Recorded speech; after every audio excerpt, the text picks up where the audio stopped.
여기 이쪽 2층에 자리 많이 남았는데 그 많이 차시면 여기 밑으로 좀 앉으시라고 하시면 좋을 것 같습니다. 그 한층 비워놓은 건 중학생 우리 중등부 아이들이 성찬에 참여해야 되기 때문에 그렇게 비워놓은 거거든요. 양해를 구합니다. 여기는 조금 비었어요. 밑에는. 자, 우리가 두 주간의 본문에서 확인했던 베드로의 모습은 극과 극이었습니다. 한 번은 예수님을 잡으러 검과 몽치를 가지고 온 사람들을 향해서 칼로 맞섰잖아요. 그러다가 결국 대제사장이종 말고의 길을 베버리는, 그러니까 공격할 때 반격했다는 거죠. 그렇게 반응했던 베드로의 모습 보았고, 다른 한 번은 그거와는 조금 반대되는 모습이었는데 베드로가 자신을 자꾸 숨기는 거예요. 너 예수님과 같이 있었던 그 제자 아니냐? 그랬을 때는 아니다, 나 예수 모른다, 이러고 앉아 있는 거죠. 우리식으로 말하면 교회 다니고 있는데, 성문교회 교인인데 누가 물어보는 거예요. 교회 다니냐고. 안 다닌다고. 그리스도인인데 나 그리스도인 아니라고. 그 필요에 따라서, 또 손익에 따라서 그렇게 하는 거죠.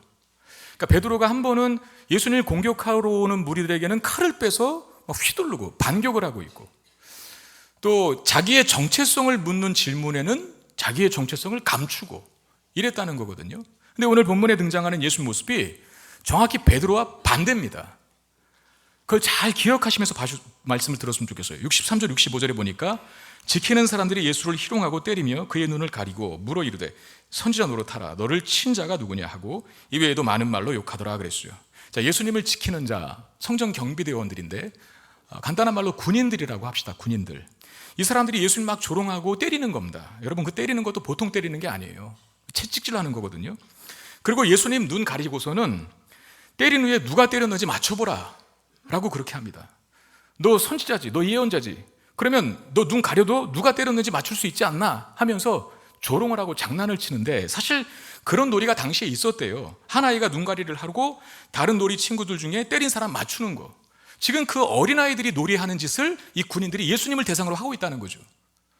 얼마나 그 모멸감, 그리고 굴욕감, 여러분 그런 감정 혹시 느껴보셨어요? 누가 막 조롱하고 야유할 때 막 심장이 벌렁벌렁거리지 않아요? 그러다가 못 참으면 주먹이 날아가는 거죠. 그런 일이 있잖아요.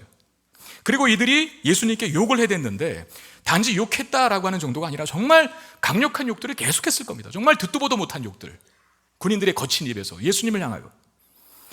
사실 이런 군인들과 같은, 예수님 조롱하는 이 군인들과 같은 종류의 사람들이 예수님 당시 때부터 시작해서 지금까지도 존재합니다. 그러니까 예수님을 믿고 따르는 것에 대해서, 우리가 교회 다니는 것에 대해서 굉장히 조롱하고 비아냥거리고 놀려대는 그런 사람들이 있잖아요. 주변에 뭐 예수 믿어서 뭐 잘된 것 있냐라고 하면서, 예수 믿다가도 사업이 잘 안 되고 뭐 병에 걸릴 수 있고 자녀들이 좀 잘 안 되는 경우도 있을 수 있잖아요. 그러면 거기다 대고 또 뭐라고 그렇게 비아냥거리죠? 조롱하죠? 네가 믿는 예수는 뭐 잠을 자고 있냐? 왜 너 안 도와줘? 네가 예수님 믿으면 잘 돼야지 왜 그렇게 안 돼? 라고 하면서 속을 박박 긁어놓는 그런 말 하는 사람이 있지 않습니까? 자기는 성질 잘 부리면서 예수 믿는 우리가 한 번, 10번 참았다가 한 번 딱 성질 부리면 왜 예수 믿는 놈이 성질 부리냐고 또 막 그러고, 에? 예수 믿으면 양보해야지 왜, 응? 그러면서 자기는 새치기 하고, 그런 사람들을 본다는 거죠. 제가 고등학교 3학년 때 일입니다. 참고로 저는 고등학교 1학년 때부터 교회를 다녔거든요. 그러니까 그때는 아직 뭔가 이렇게 성화가 덜 된, 정말 신앙이 아주 미성숙한 상황이었는데, 그때 학교에서 점심시간에 친구놈 하나가 저를 조롱하는 거예요. 기도했냐? 그러는 거예요. 밥 먹을 때 기도했다 그랬어요. 왜 이렇게 짧게 하냐고 그러는 거예요. 또 자기는 하지도 않으면서. 근데 그까지는 참았어요. 근데 뭐라 그랬냐면 결정적으로 예수쟁이들은 밥맛 없어 그러는 거예요. 제가 어떻게 했을까요? 그때는 제가 미성숙했습니다. 나와. 그리고 여러분 그 친구의, 영화 친구에서 장동건에게 마지막 장면에 유호성이 했던 말 있죠. 죽고 싶나. 사실 그 말 제가 먼저 했습니다. 어떻게 됐을까? 이 결과가 반 죽여놨어요. 다시는 안 하더라고요, 그 짓을. 기억하세요. 제가 미성숙했을 때입니다. 지금은 안 그러죠. 근데 저도 베드로의 칼을 뽑을 수밖에 없겠더라고요. 저는 정말 승질이 장난이 아니거든요. 정말 제가 예수 안 믿었으면 어떻게 됐을까 싶어요. 아니 예수 믿어도 이 성질을 못 껐을까? 목사가 됐으니까 그나마 여기까지죠.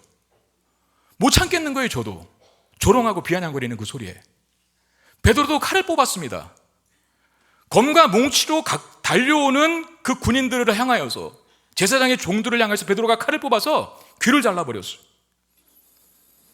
왜 우리 주변에는 그런 군인들, 예수님을 욕하고 조롱했던 이 성정 경비병 같은 사람들이 우리 주변에 존재할까? 이유가 있어요. 에베소서 4장 17절 19절. 그러므로 내가 이것을 말하며 주 안에서 증거하노니 이제부터 너희는 이방인이 그 마음에 허망한 것으로 행하같이 행하지 말라. 그들의 총명이 어두워지고 그들 가운데 있는 무지함과 그들의 마음이 굳어짐으로 말미암아 하나님의 생명에서 떠나 있도다. 그들이 감각 없는 자가 되어 자신을 방탕에 방임하여 모든 더러운 것을 욕심으로 행했다. 여러분, 죄는 눈이 가리워지게 합니다. 그래서 중요한 걸 못 보게 만들어요. 가치 있는 걸 소중하게 다뤄야 하는데 그게 가치 있는 것인지 모르니까 함부로 다루는, 예수님이 정말 존귀한 분인데 예수님이 존귀한 걸 모르니까, 죄로 눈이 가려졌으니까 예수님 막 꿀밤 때리면서 누가 때렸는지 맞춰보라고 지금 경비병들이, 군인들이 그런 일을 자행하고 있는 것이죠. 영적 맹인처럼 말입니다. 어린아이들도 그렇지 않습니까? 아직 돈의 가치를 모르는 어린아이들은 돈 줘보세요, 돈 찢어버립니다. 씹어먹든가. 저도 그랬었습니다. 예수님을 먼저 믿은 두 누님이 교회 나가는 게 그냥 싫은 거예요. 그냥 교회 나가려고만 하면, 또 교회에서 있는 거 보면 제가 막 못마땅하게 굴었어요. 그리고 왜 당신들이 하나님 믿으러 가는 거냐, 연애하러 가는 것 아니냐, 남자친구 만들러 가는 거 아니냐, 그러면서 그렇게 막 비아냥거리고 조롱했던 저의 모습이 있었습니다. 여러분, 믿지 않는 사람들이 우리를 조롱하는 것에 대해서 이상하게 생각할 필요가 없습니다. 어쩌면 당연한 거예요. 왜? 그들은 죄로 눈이 가려져서 뭐가 가치 있고 존귀한 것인지를 모르는 거죠. 당연한 것이라고 받아들일 수 있어야 돼요. 오히려 그런 상황에 처할 때마다 내 믿음이 참된 믿음이기 때문에 당하는 일이라고 생각하셔야 됩니다. 그때마다 칼 뽑아서 반격하지 말라는 거예요. 내 믿음이 참된 믿음이니까 아직 예수를 모르는 사람들이 우리를 향해 조롱하고 비아냥거리는 일 있을 수 있다는 거거든요. 빌립보서 1장 28절 29절에 이런 말씀이 있습니다. 무슨 일이든지 대적하는 자들 때문에 두려워하지 아니하는 이 일을 듣고자 함이라. 이것이 그들에게는 멸망의 증거요 너희에게는 구원의 증거니. 이는 하나님께로부터 나는 것이라. 그리스도를 위하여 너희에게 은혜를 주신 것은 다만 그를 믿을 뿐 아니라 또한 그를 위하여 고난도 받게 하려 하심이라. 대적하는 자들 때문에 너무 괴로워하지 말래요. 그 대적하는 자들 중에는 조롱하는 자, 비방하는 자, 예수 믿는 것 때문에 야유하는 자들 있잖아요. 그들은 그게 멸망의 증거래요. 그런데 세상 사람들이 예수 믿는 우리를 조롱하고 비아냥거리는 그게 우리에게는 구원의 증거랍니다. 참된 믿음을 가지면 세상의 공격이 당연히 있을 수밖에 없다라는 걸 인정하라는 것이죠. 사단은 같은 편일 때는 안 건드릴 겁니다. 다른 편에 있으니까 건드리는 것이죠.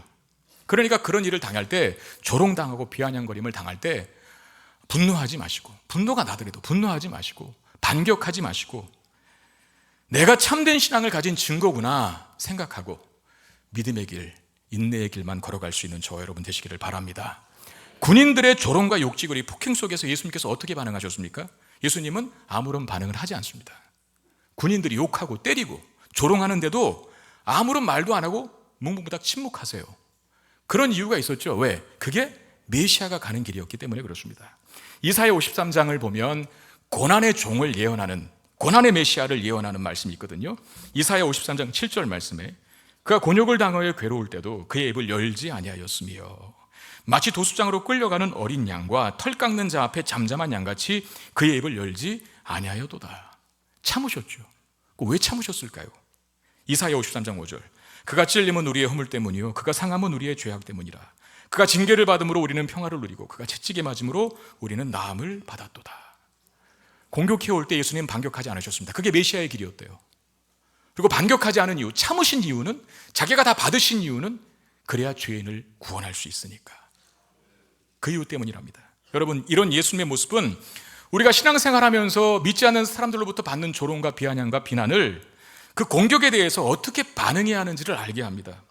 베드로처럼 칼을 뽑는 것으로 하는 게 아니에요. 저처럼 승질난다고 너 따라 나와 그리고 싸움하는 게 아닙니다. 예수님은 반격하거나 저항하지 않으셨습니다. 우리도 그래야 합니다. 사도행전에 보면 초대교회의 모습이 기록되어 있잖아요. 초대교회도 많은 공격과 위협을 받습니다.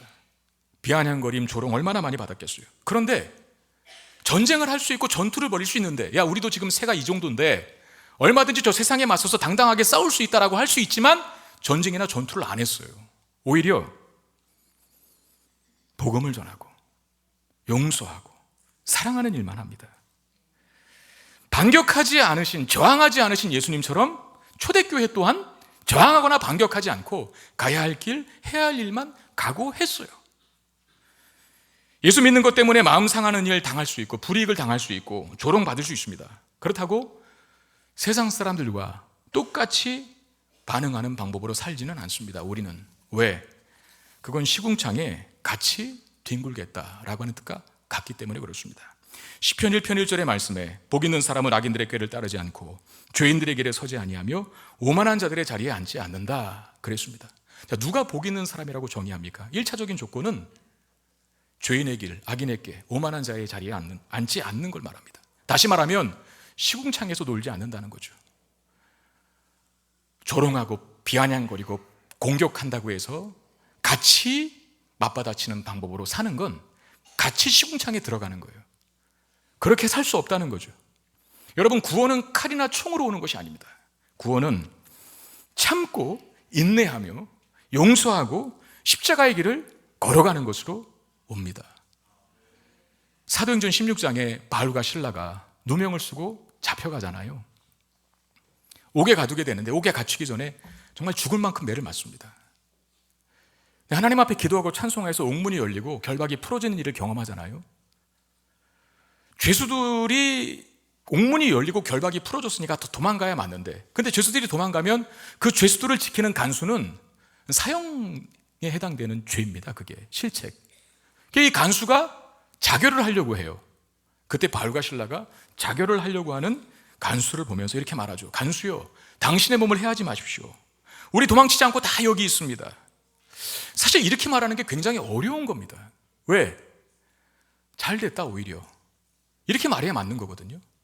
옥문이 열리고 결박이 풀려져서 하나님이 우리를 탈출시키려나 보다 하고 나가는 게 맞는데 안 나간 것도 기적이고, 그리고 간수가 얼마나 많이 간수에게 맞았겠어요.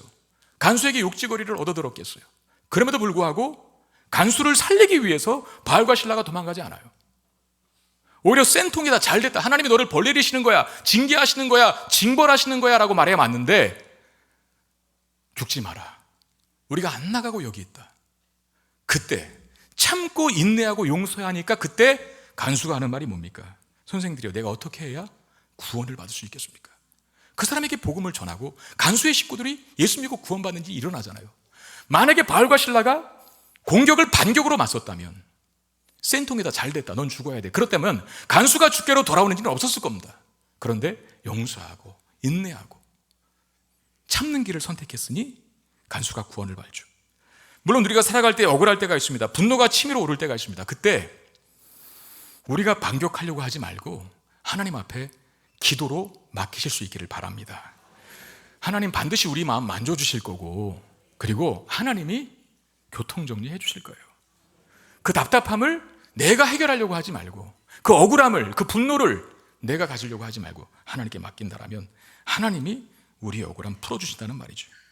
베드로전서 2장 22절 23절 말씀입니다. 우리 한번 같이 읽어보겠습니다. 시작. 그는 죄를 범하지 아니하시고 거짓도 없으시며 욕을 당하시되 맞대어 욕하지 아니하시고 고난을 받으시되 위협하지 아니하시고 오직 공의로 심판하시는 이에게 부탁하셨다. 그렇죠. 예수님이 맞대어 욕하지 않고 고난받되 위협하지 않고 누구에게 맡겼대요?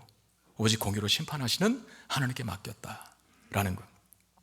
여러분, 심판은 하나님의 소관입니다. 우리가 할 일은 용서하고 참아내고 인내하는 것. 저는 이 말씀 속에서 그런 주님의 음성을 들어요. 야, 재호야, 악역은 내가 감당할게. 넌 그냥 참아. 넌 그냥 거룩하게 살면 돼. 너 시궁창에 발들이지 마. 내가 교통정리 해줄게. 이렇게 들리거든요. 내가 해결하려고 하는 것보다 하나님이 해결해 주시는 게 더 완벽한 방법인 줄 믿으시길 바랍니다. 네, 우리가 할 일은 참고 인내하며 용서하고 사랑하는 것밖에 없어요. 이제 예수님은 재판을 하기 위한 장소인 공회로 끌려가시는데 66절 말씀 보겠습니다. 날이 새매 백성의 장로들 곧 대제사장들과 서기관들이 모여서 예수를 그 공회로 끌어들여라고 말합니다. 자, 밤에는 예수님 밤중에 잡혀가셨잖아요. 밤에는 재판을 할 수 없는 규정이 있습니다. 그래서 날이 새자마자 아침에 일찍 성전에서 공식적인 재판을 진행하는데, 그 모임이 여러분 많이 들어보셨던 사내들인 공회에, 그 유대인들의 최고 의결기관이죠. 가장 높은 기관인데, 그러니까 유대 종교를 대표하는 공회원들이 다 그 자리에 모인 거예요. 한마디로 점잖고 지체 높으신 양반처럼 모이는 사람들이 예수님을 재판하기 위해서 모인 거예요.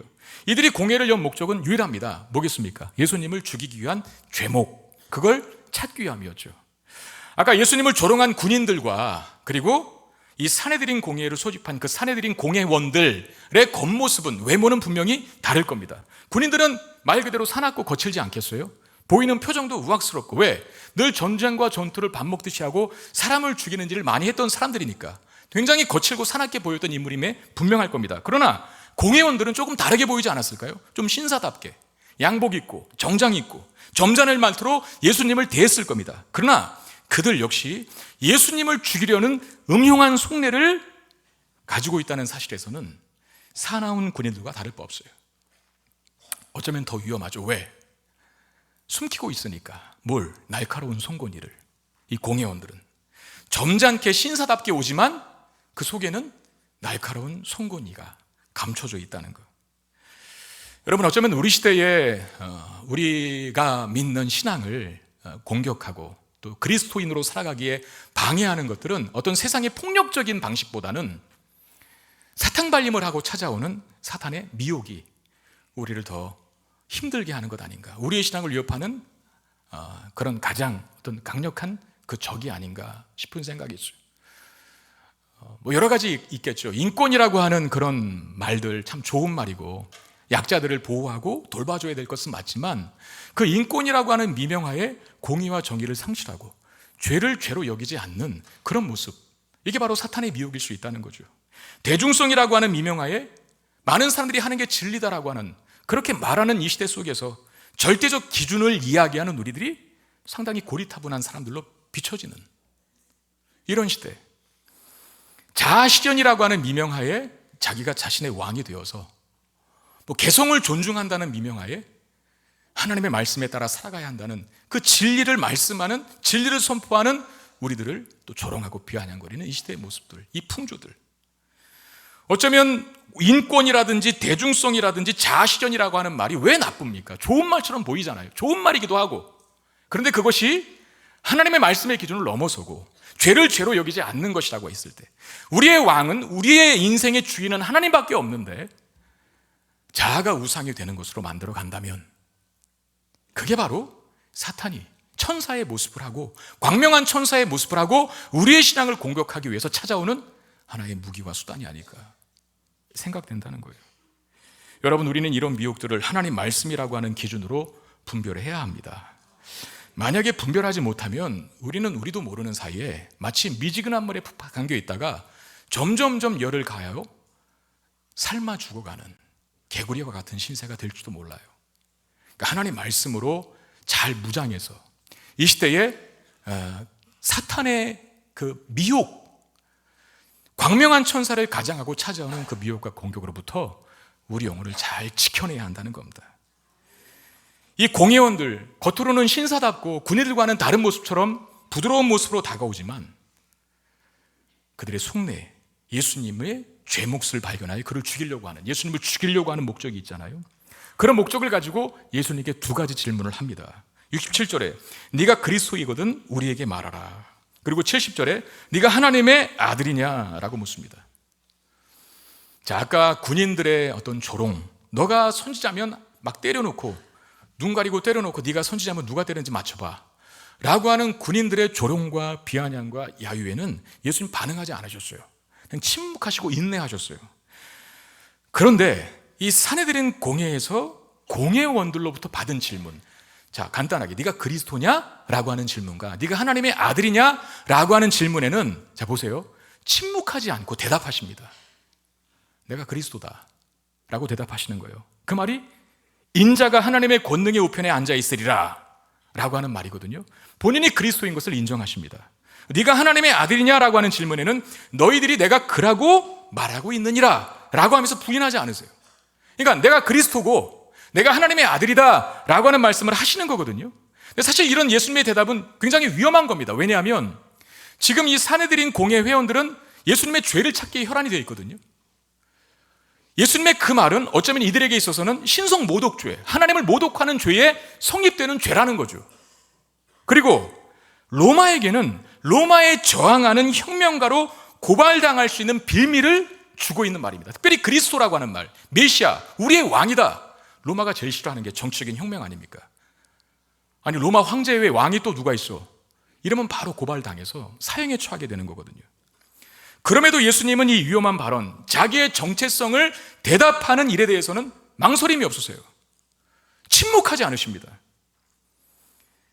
내가 그리스도가 맞다, 내가 하나님의 아들이다 라고 그렇게 선포를 하시는데, 여기서 우리가 알 수 있는 게 뭡니까? 예수님은 진리의 문제에 있어서는 타협이 없다는 거예요. 자기 자신을 숨기지 않습니다. 조롱과 비방에는 침묵하셨던 예수님, 그런데 자신의 정체성을 밝혀야 하는 일에는 당당히 대답하십니다. 이게 정확히 누구랑 다릅니까? 베드로랑 다르죠. 베드로는 조롱과 공격과 비난 속에는 칼을 뽑아서 공격을 반격으로 맞섰어요. 근데 베드로는 너 예수 믿는 사람 맞지? 너 예수님 제자지? 라고 하는 정체성을 묻는 질문에는 숨겼어요. 아니, 나 예수 몰라, 나 교회 안 다녀 라고. 근데 예수님은 정확히 반대로 조롱과 비난에는 묵묵히 자기 길을 가십니다. 아무런 답변도 안 하고. 근데 네가 하나님의 아들이냐, 네가 그리스도냐 라고 하는 정체성을 묻는 질문에 대해서는 답하십니다. 우리는 누구입니까? 우리는 누구를 더 닮았습니까? 베드로를 닮았나요? 아니면 예수님을 닮았나요? 여러분, 우리도 예수님처럼 우리의 정체성을 드러내는 일에 있어서만큼은 당당해야 합니다.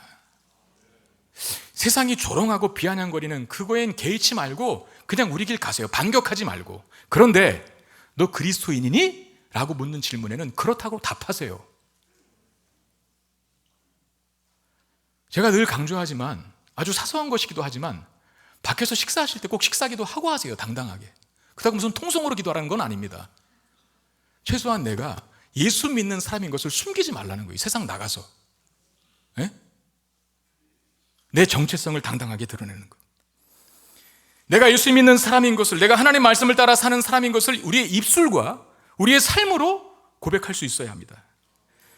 이건 죄다.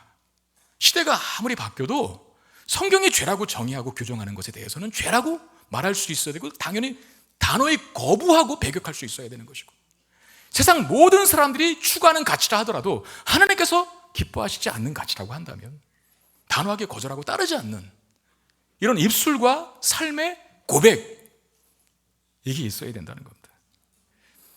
베드로는 자신의 정체를 감추었습니다. 그 결과 베드로에게는 통곡할 일만 남게 됩니다.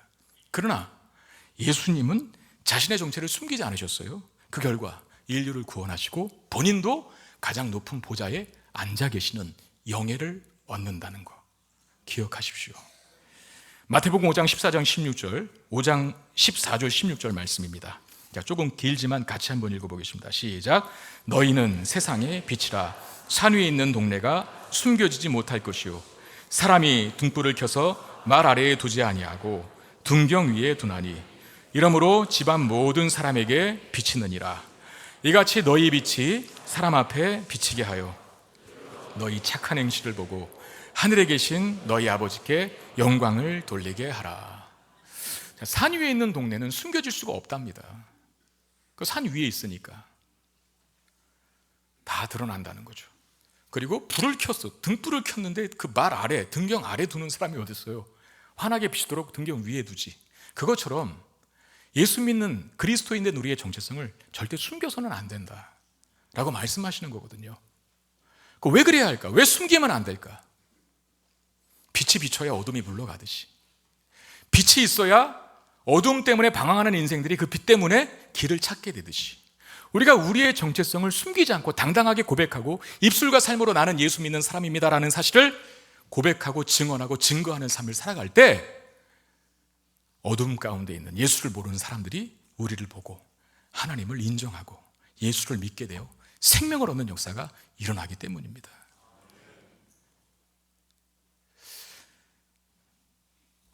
어느 책, 제가 띄웠는지 모르겠는데 이전보다 큰 영광이라고 하는 책, 박희민 씨가 쓴 책인데 이 책에 소개된 이야기가 있어요. 우리 전 미국 신문에 정부의 생활보호자 지원을 받아서 겨우 살아가던 윌리엄 머피라고 하는 사람이 있었답니다. 근데 이 사람이 백만장자가 됐대요. 우리식으로 말하면 생활보호 대상자가 백만장자가 어떻게 됐을까? 주일 아침에 교회 가다가 지갑을 하나 주신 거예요. 근데 그 지갑에 복권이 있었거든요. 근데 복권이 1등에 당첨됐어요. 1등에 당첨된 금액이 무려 765만 달러랍니다. 감이 안 오시죠? 제가 환산해 봤어요. 103억. 제발 좀 놀래주시기를 부탁드리겠습니다. 103억에 당첨된 거예요. 그것만 가지면 뭐 출세한 거죠. 하나님 앞에서 이 사람이 근데 정직하게 살고 싶었다. 너무 정직하게 살고 싶어서 지갑 수소문해서 주인에게 찾아서 돌려줬습니다. 그 사람에게 그 지갑을 돌려받은 자기의 복권이 당첨되는 걸 알았는지 몰랐는지 모르겠지만 그걸 받은 사람이 어떻게 했을까요? 그 지갑 돌려준, 내가 하나님 믿는 사람인데 내 입술과 삶으로 하나님을 드러내겠다라고 하는 정직함을 가지고 살아서 돌려줬는데 그걸 받은 사람이 너무 고맙다고 하면서 당첨금의 120만 달러를 줬어요. 120만 달러를 또 환산해 볼게요. 16억을 줬어요. 그런 게 가짜로 하지 마세요. 예. 자, 그렇게 해서 머피가 하루아침에 백만장자가 되었다. 생활보호 대상자가. 어떤 사람은 그렇게 말할 수 있겠죠. 지갑을 왜 돌려줬냐? 네가 103억 다 갔지. 근데 만약에 그 사람이 돈을 모두 가졌다면 나중에 그것이 들통나서 감옥에 들어갈지도 모르겠. 그런 욕심을 막아주고 그런 위험한 일로부터 자신을 지켜준 건 내가 하나님 앞에 하나님 믿는 사람답게 내 입술과 신앙을 고백하면서 내 정체성을 숨기지 않으면서 정직하게 살고 싶은 그 마음이 그를 지켜줬다는 거죠. 그리고 오히려 생활보호 대상자에서 백만장자의 반열에 오르는 그런 놀라운 결실을 맺게 했다는 것. 하나의 간단한 얘기일 수 있지만 우리에게 많은 도전을 주는 것 같습니다. 우리는 너무나 많이 우리 정체를 숨기고 살거든요. 그러지 말라는 거죠. 반격에는 공격하면서 내 정체성을 드러내야 할 부분에 있어서는 자꾸 그리스도인인 것을 숨기는 베드로처럼 살아가는 모습이 우리 가운데 많은데 다시 돌이켜서 예수님처럼 살아가는 세상의 비아냥과 조롱에는 개의치 마세요. 당연히 그런 거예요. 그 사람들 모르니까 잘. 죄로 눈이 가려졌으니까, 가치 있는 걸 모르니까. 그리고 어쩌면 그런 조롱과 비아냥을 받는 것이 내가 가진 믿음이 참된 것임을 증명하는 증거일 수 있다는 걸 기억하고 당당하게 믿음 생활하세요.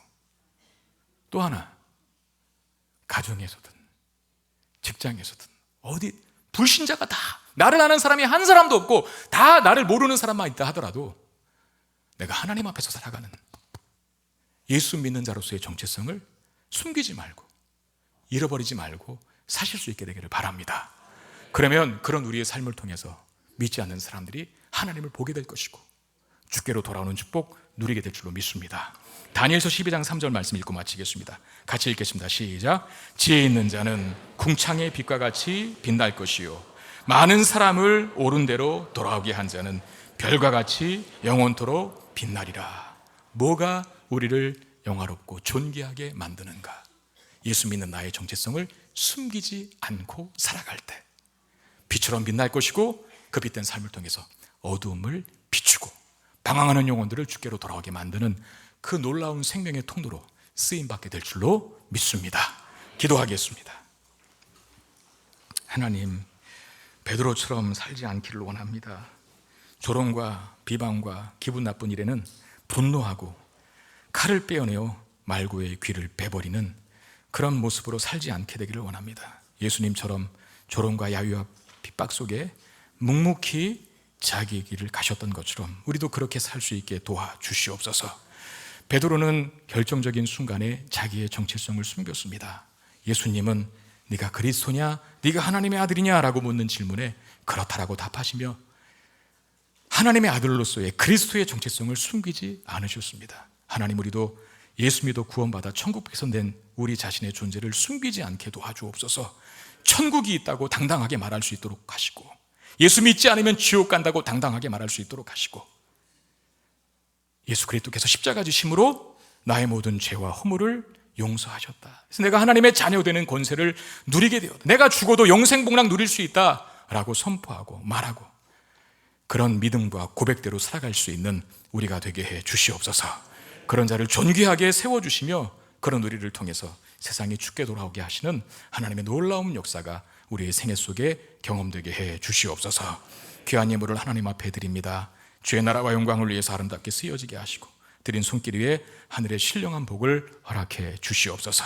성찬 예식에 참여합니다. 우리의 식어진 믿음과 신앙이 다시 한번 뜨거워지게 하시고 구원의 감격과 기쁨과 감사를 회복하는 귀한 성찬 예식 되게 해 주시옵소서. 우리 주 예수 그리스도 이름으로 간절히 축복하며 기도하옵나이다. 아멘.